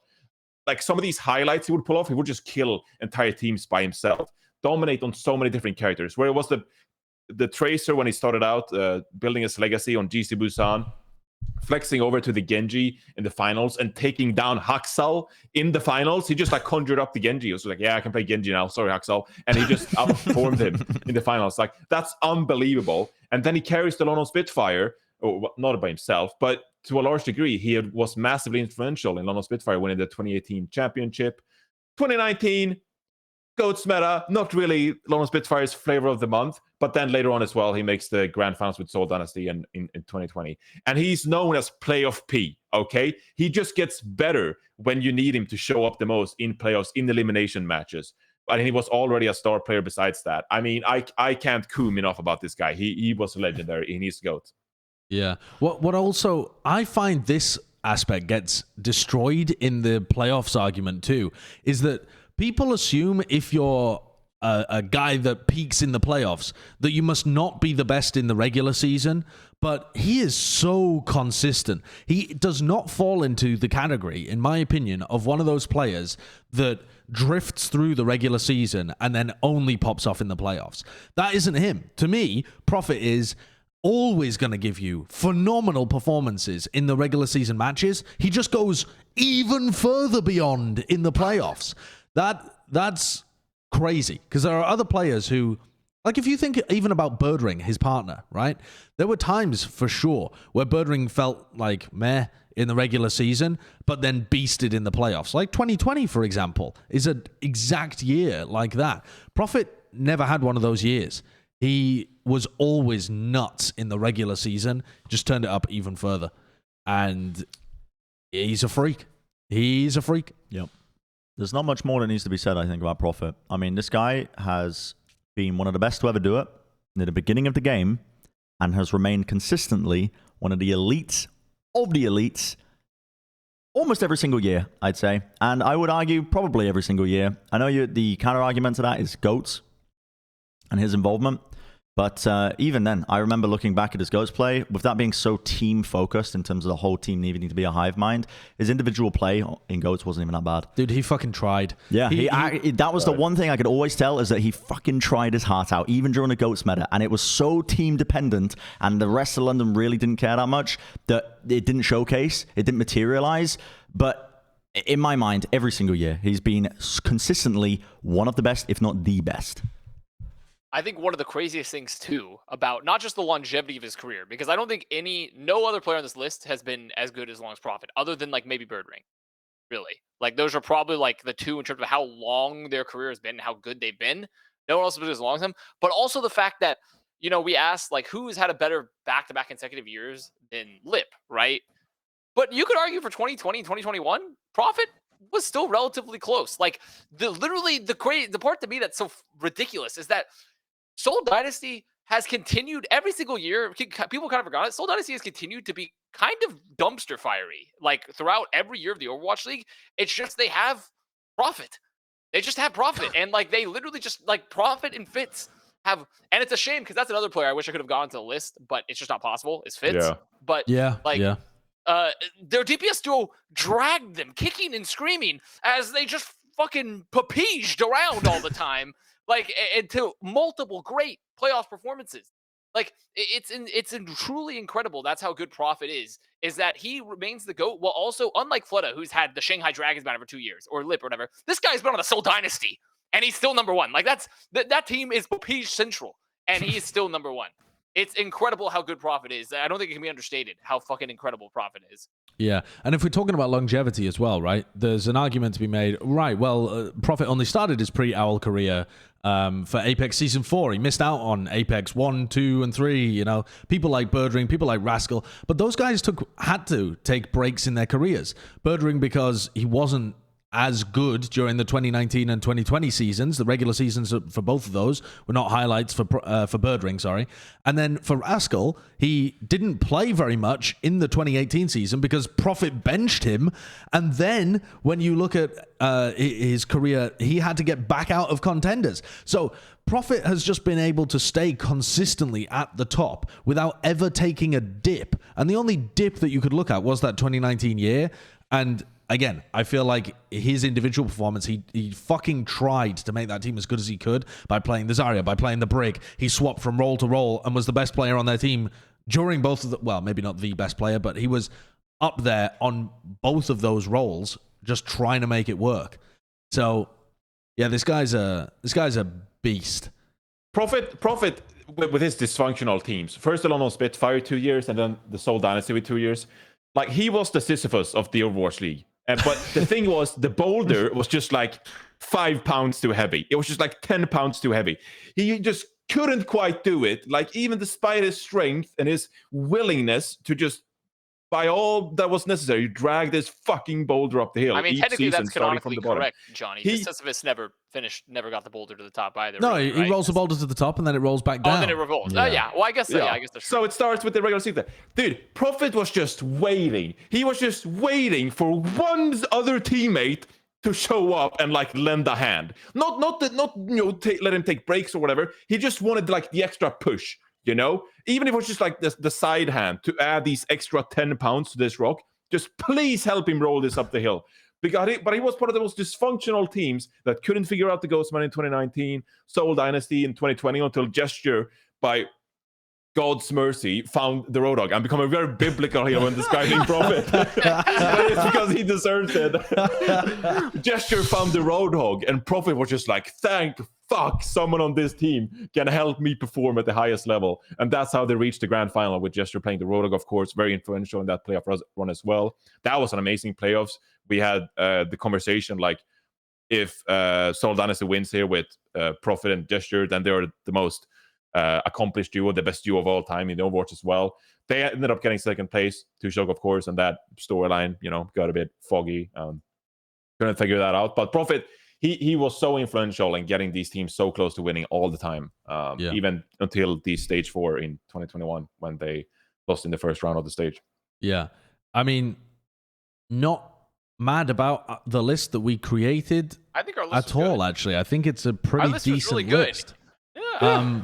Now, let's take a look. Oh, so Rascal actually won a tiebreaker over Carpe. Oh, wait, actually, there is one person from this list that I am mad is not on it, but like realistically, I mean, I sort of get it, but it's whatever. Which is who? Yaki. Right. Yaki's one of those players who's phenomenally skilled, but I really wanted to put him up there. I mean, I couldn't personally make an argument to put him in the top 10 at all, but I wanted to put him around, I wanted to put him at 12th, which is where we actually ended up putting him collectively, but I just couldn't. The guy is a super skilled hyper flex, but he just doesn't have the stuff that other people do to be able to boost him up the list. Ance is one of the players that I felt is potentially robbed in this, because if you think about the comparison between Ance and Leave, for example, both had 1 year of being outstanding. I mean, Ance's performance in 2020, I would say best hit scan we've ever had in the league. It's the best performance I have ever seen in a video game in terms of the raw individual skill, which is why I was comparing it to Leave, because that's the kind of thing that Connor's saying about Leave as well. Is like, is he didn't have holy shit, your eyeballs are exploding when you watch. You can just see the talent seeping out. But also, Ance was an important part of how the Shock actually won that title too in 2020. Yeah. So there was a Reddit thread actually yesterday, and it's still up probably, that what was the best single dominant season, and the obvious answer is Jonax 2018. But I think that Ance makes the top 3 there with his hit scan performances on Shock in 2020. He was that good. Oh, yeah. He was a statistical anomaly. I remember looking this up at towards the end of the season or something. I can't remember the exact stat, but it was something like that. He got 45% of the first kills for the Shock. So by having Ance in your roster, you essentially just fought 6 versus 5, because Ance would half of the fights just find the first pick, and if you're 6 versus 5, you win most of the fights, because that's how Overwatch works. So Ance in the lineup, you just win half the fights because he was there getting first kills. And the other part there, obviously, why he's ended up at 11th is because the career was short. He really only has that 1 year.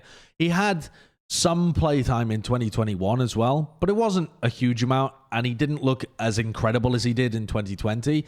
But that's why I put out my tweet saying I think there's 11 must picks for the top 10, because it feels brutal to me to not have a player that dominated for a year in that kind of situation, especially when he was a big reason they actually won the championship, which is more than Leave accomplished, for example, even though Leave's career is slightly longer if you're talking about great seasons. Let's take a look at Bren's list, please, Kurt, because Bren had multiple players that still didn't make the top 10 in your list. So I just want to know, run me through this. I don't know who the hell's on there. Sure. I didn't do any structure. I didn't think. Was this just pure from the heart? This is pure from the heart where I made this list. You've got Ance at 4th. Yeah, I had Ance at 4th. Now, I mean, that's the big one. I think you've said a lot of good points, but a title win, which he was incredibly crucial towards as well as a player. But he was one of the outliers alongside, in terms of some of these players I put down. They went up there just because I think their peak performance was something exceptional, and there is no more exceptional player than Ons in my mind. From my entire time of watching the Overwatch League, and when I was analyzing in 2018, 2019 on a desk, and from casting in 2020, 2021, the sheer numbers he was putting up, the things he was accomplishing in the servers, and how much impact he had, but also the fact that he was able to pick up new roles, and he wasn't just this hit scan one-trick pony that a lot of people think he was. He played other roles. I remember his Mei was actually really good for the shock at given points. Ans was, I think he's one of these rare talents that you're just not going to witness for a long time. I mean, it's a player like that will come along, but yeah, the right circumstances at the right time. Ans was fostered into that environment of the shock. The structure around him allowed him to excel.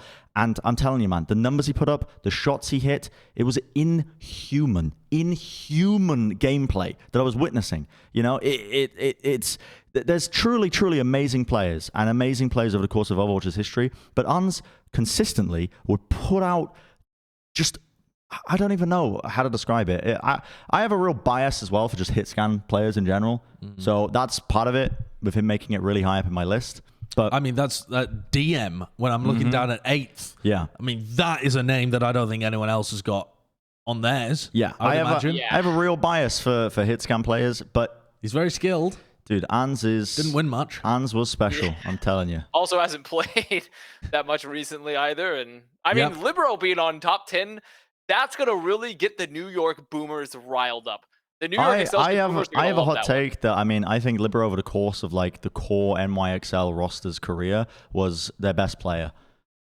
It's not wow. Even, I mean, that's a hot take, but when you have Mano and Sabi Olby there as well. I don't think it's that hot. Jonah? I don't think it's that hot. I think I actually I don't think it's that hot.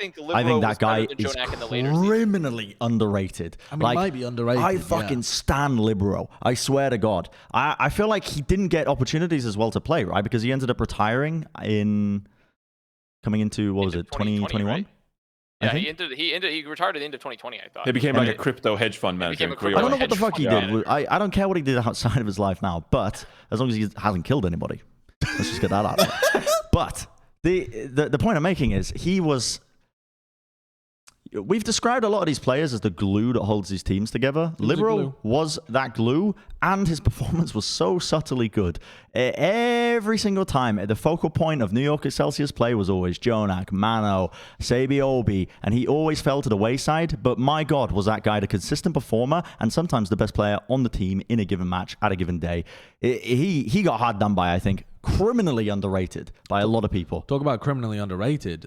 Fitz doesn't make your list as well, and Fitz is one of the players that I felt rough leaving out of my top lists, but I put him in 13th. Now, the player that is shockingly low here that I feel like I robbed is Leave, but I just couldn't put a single year of dominance high enough, and I know that seems silly when I've got Ants there as well, but I'm on Bren's side that Ants I feel was even more spectacular than Leave. And I know that that's going to be extremely contentious, because Leave was also a hyperflex, right? Leave played everything. And so for some people, that just naturally, they obviously get higher than Ants in that situation. You want me to do it? What? You want me to do it, Sideshow? I can be the person, okay? I don't know what you're going to do. What are you going to do? Leave never won anything, okay? He made it deep in a couple stages. He never won a stage. But that's and not the 5th to 6th in the playoffs. Okay? That's not the point. That's not the point. I did it. Enjoy. That's not the point, right? But it was one of the reasons that I ended up having Ants a smidgen above Leave. And I went back and forth on this a few times. And when you were all talking about Leave, I thought to myself, wow, I've really, really fucking done this guy dirty. But I feel like Ants got done dirty. When Ants has 1 year of being insane, like easily the best hit scan from that season. The crucial element in them getting a championship title. And that's the thing. He was such an important element in them actually winning the title. I can't feel too bad about it. But generally speaking, I kept people like Ants and Leave, who had 1 year of dominance, pretty low, because I was really rating this like at least 1.5, 2 years of dominance to even make the top 10. So, yeah. We have a pretty similar list, you and me. So, That's interesting. I did rank Haxel one spot too high, I think. I'd like to drag down Haxel to 6th, maybe. But otherwise, I put Striker above Lip for like the sole reason that like I did what you did, Josh, and like I rated the seasons and I compared them and I was like, Striker's 2018 to Lip's 2020 and Striker's 2020 to Lip's 2021. Like they're about even. I would say Lip slightly edges him out in that comparison. But then Striker had the 2019 playoffs like as the cherry on top of his career. And so very narrowly, that was one of my last minute substitutions. But yeah, Fitz 12 as well. I think on paper, Fitz has a really good career and he's perpetually underrated because his teams hasn't really been able to participate that much in the stage playoffs or what have you, besides from that 2020 playoffs where like he played a good Widowmaker as well. But did he play Hanzo? No, he played Widowmaker and Prophet played Hanzo, right? Yeah. Ans I did underrate because there was just a single season. I put Soon at 15 because he was a legend of the sport early on. He was an absolute god on Tracer in 2016, 2017. 2018, he was largely still influential on the LA Valiant. Like I think people forget how good Soon was on Tracer in 2018. But then he started to drop off when he got on Paris, Eternal, etc. He was still kind of influential on Paris in 2020. He was decent in 2020. He was decent in 2020. Yeah. So I had to give him a point, I had to give Soon a point because he deserves to be recognized. He made 19th on my list. I didn't have Soon in my list, but I know you have that European love. Also, I realized in my list, Flood and Prophet should have been swapped. I submitted the wrong thing to Kurt. It's my fault, not Kurt's. Holy mother of God, you have Yaki at 4. 4? Yep. Yo! Yep. So is that Spoon on the phone? Or what's going on here? Tell me, I mean, I'm assuming this is purely off eye test skill. Yeah. Holy shit, the guy's a beast. I think I approach this list way different you guys in the fact that like I don't care if they've won because it's a team game. It's about what I really just believe their capabilities are. Like winning is great, but I just don't like if the world's strongest man doesn't compete in a competition, is he no longer the world's strongest man? Like he still is, he just hasn't competed. He hasn't won the official title, but he's still really good. And that's how I view this is like, this is a team game. You're not always going to be winning everything because it's a team-based game. I truly believe that Yaki is a top 5 DPS player in Overwatch. I think he's an incredible Hyperflex player. I think the amount of impact he's had on bad teams, especially at the top level, because like that's been, and also you read that he had a very good, solid career runaway before Overwatch League, too, yeah, where he was fucking owning. Like Yaki, I think got done a little dirty. I will also admit that like I wish Fitza could have been higher. It's tough for a lot of these people. I think also another player that seems pretty absent on these lists is Doha, who was just as influential with these runs in the Overwatch League as Sparkle was with the Dallas Fuel, with Element Mystic, like. Doha also was one of those early redefining players for Element Mystic with the Hackfist style as well. Like he was like the Lip before Lip, but like the dude was incredible. I feel like Doha got done a little dirty here as well. He didn't really do much in 2020 at all. I think his 2020 was still good though. He was still good. He just wasn't amazing, but he was good. So it's basically one season. And with Dallas Mystic. Fuel and then Element Mystic, which I wasn't enough. And I feel like that's to me a 2-year-long Overwatch League career with one of those years being great and one of the years being good, and then a Contenders career in 2019 being amazing and probably defining Sombra play at that time. Like there are definitely players that have made this list that we have probably that we have rated around similar with that sort of career. And I think Doha is incredibly flexible and incredibly good at what he's done. Like he's just like he reminds me. He's kind of like a Rascal type, but he actually does like I think he's a little bit more frag heavy and less brain powery than Rascal. You know, Connor. So I hate my list, but I hate your list more. Oh, that's fair. That's fair. I mean, I think we just have very different objectives with the list. The accomplishments are great, but I'm rating truly what I believe the player stands in Overwatch history. I think Hisu got done dirty not being in the top 15 because another player that was great in Contenders was the defining factor of Philadelphia Fusion in the latter half of their season and was still pretty good with Toronto Defiant.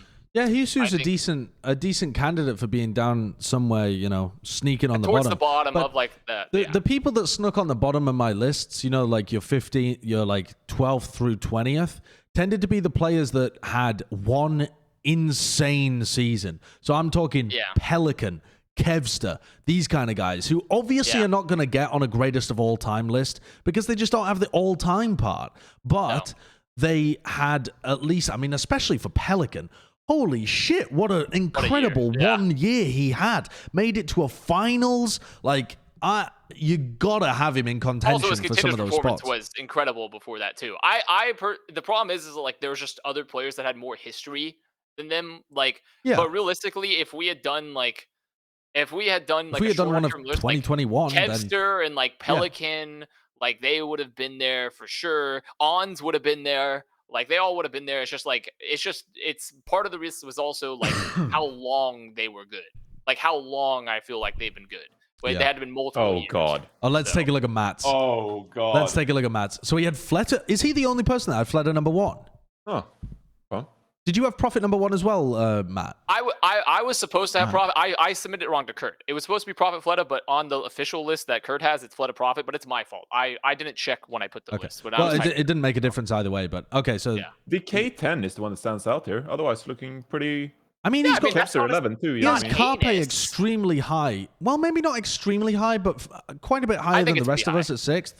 And yeah, Decay really stands out at 10th. It's not his worst list. I've seen way worse. No, yeah, his earlier lists are definitely worse than this. This one's very reasonable from Mr. X, actually. Yeah. Very reasonable. It is weird that none of us really had Decay high at all, I think. But also, I don't think it's unfair when we consider the greater, like the entirety of the Overwatch scene and where Decay has fit, you know?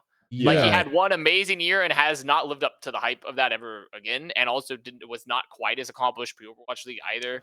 So I mean, what is Decay's career? It's benching himself on Dallas Fuel because he didn't like the team, has a Zarya playoff run, and then in 2021 being really good on Tracer, but recusing himself from playing long-range hit scan because he doesn't have the confidence. That's his Overwatch League career.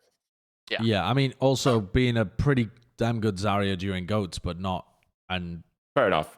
Which also I didn't rate that too heavily, right? Like I just rated like the GOATs, like they had weight, just who had the worst list? It's got to be, in my opinion, it's got to be.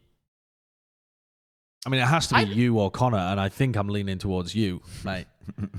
No. I think I'm leaning towards you. I feel like the DPS list it's hard, but there's just so many good picks. It's kind of hard to make just like a bad list. Exactly. You know? Yeah. I had the least worst list. There's so many good players.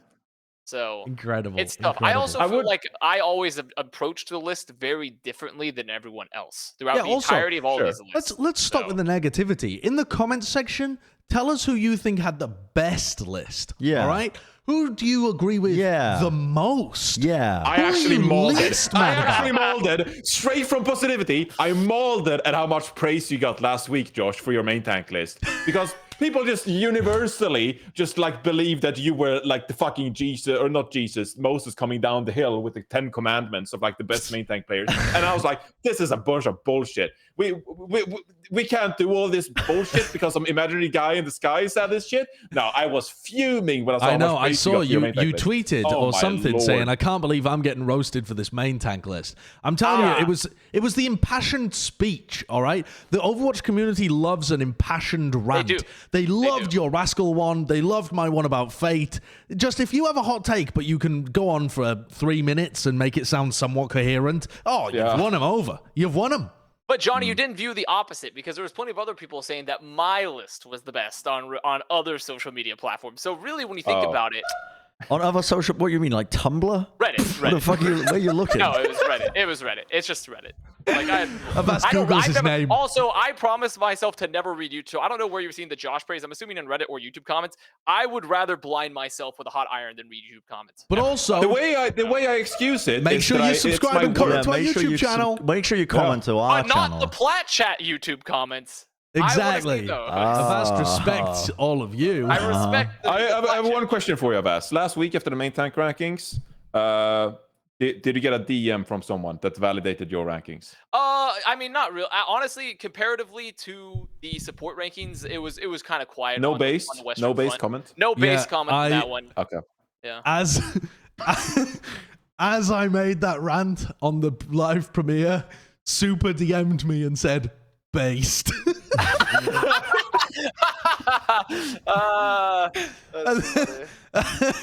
So there you go. Because you put another one, of course he thinks it's based. No, I hadn't even got to that yet. We were discussing Fate. It's always Super then, because Super was the one that DM'd me about the support one. That was like, I know. based. He's the biggest fan, apparently. He just DMs someone who DMs based people. Oh my god. All right, well, that is all of the roles. in Overwatch. That's all of it. So Wow. what are we going to do for the rest of the 17-month off season? Still the hero. no. Still the hero. Oh, we have to do Bren's Player of the Week this week. I know we didn't do it for the previous rankings, but we have to do Bren's Player of the Week because of news today. We haven't been doing those for these episodes at all. Okay, you don't think today's news is worthy of a? The Bren's Player of the Week recipient will be queued up. And it'll be queued up for the next episode. We have to adhere to the strict order. There are strict rules and order. Yeah, it makes sense.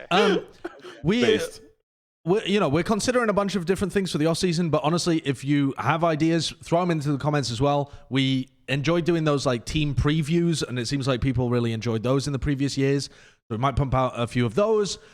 We were considering just before the show, like an all-time just greatest of Overwatch, like GOAT Overwatch could be pulled from any position. Would be horrific. That would be horrendous. Oh, but I mean, it would be. But content. also maybe amazing. I mean, it would be content, but I think that people like the idea of it, but they don't actually want it. Who knows? You know what? I mean? As well, something else that someone DM'd me about. Formula One has a different rating, weighting system to their rankings. So the way that we did it is that if you place someone 15th, they get 1 point. If you place someone at number 1, they get 15 points. Mm-hmm. F1 has a much more weighted, staggered approach. So if you only get points for placing in the top 10. Mm-hmm. If you get first, you get 10 points. Second is like 8 points. Third is like 4 points or something. I can't remember exactly how it goes. That doesn't even make sense. But it's something like that, where there's it's much more heavily weighted for higher placements.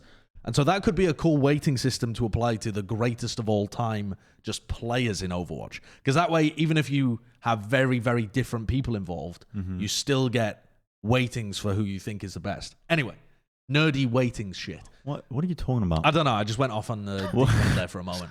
I already tried applying the NFL to the Overwatch and I didn't like it. Do we have to do Formula One as well? No, we don't have to. Can we just make it our own thing? We can scratch it entirely. I feel like I would enjoy Formula One if I took the time to ever get invested in it, but the problem is that I just don't care about cars. So that's like the problem. What about people in the cars?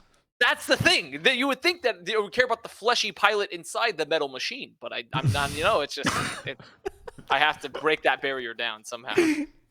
All right. Well, we'll see you next time. Oh my god. Bye.